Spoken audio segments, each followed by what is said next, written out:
Ricky Whitten was killed last year after his mother called 911 for help. Back in February, WPBF 25 News exclusively obtained surveillance video that appears to show Whitten get shot in the back as he runs from deputies. Now, more than 6 months after the shooting, there's been no decision on whether to file criminal charges, and Whitten's family has decided to file a civil lawsuit.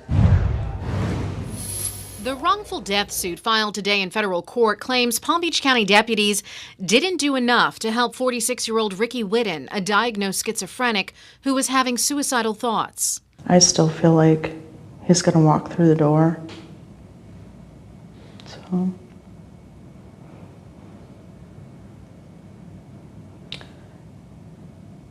the kids talk about him a lot, and they feel his presence.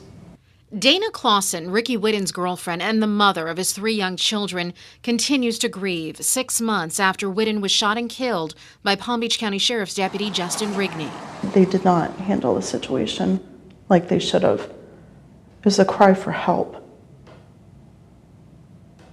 and he didn't get help.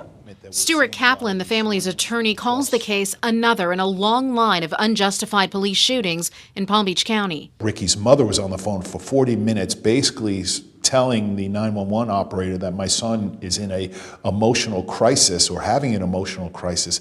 That's a perfect example of how we want our first responders to come on scene and try to de-escalate the situation. We can't confirm exactly what was said on that 911 call. Our request was denied because the call is part of the investigation. But WPBF 25 News has confirmed through phone records Diane Whitten, Ricky's mother, called 911 at 1:04 a.m. and that call lasted 46 minutes.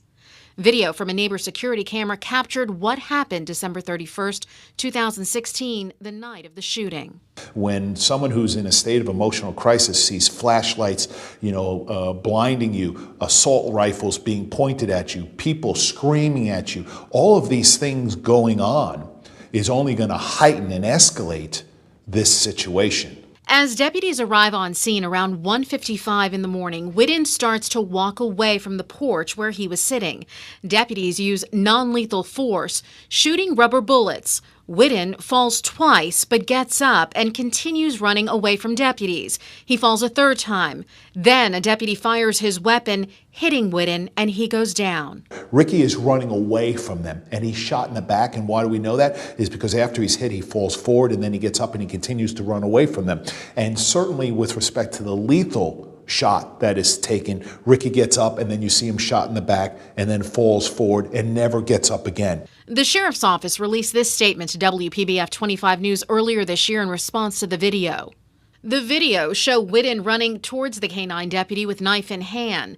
The canine deputy, in fear for his life and the life of his canine partner, discharged his firearm, striking Whitten in the torso area. As we reported last month, the Florida Department of Law Enforcement has concluded its investigation into the shooting. An FDLE spokesperson tells me the case is now being reviewed by the state attorney's office. In the suit, Kaplan claims Justin Rigney, the canine deputy who shot Whitten, fabricated the story about Whitten lunging at him with a knife. There is nothing on this video that suggests that at the time this full-on assault happened, that actually Ricky was still in possession of a knife. WPBF 25 News has also learned Deputy Rigney is no longer on the canine unit. According to his personnel file, he has been reassigned to road patrol in Wellington. Rigney was also placed on administrative leave with pay just last month on an unrelated case. Now, I have reached out to the attorney for the Palm Beach County Sheriff's Office for comment. He has yet to return my call.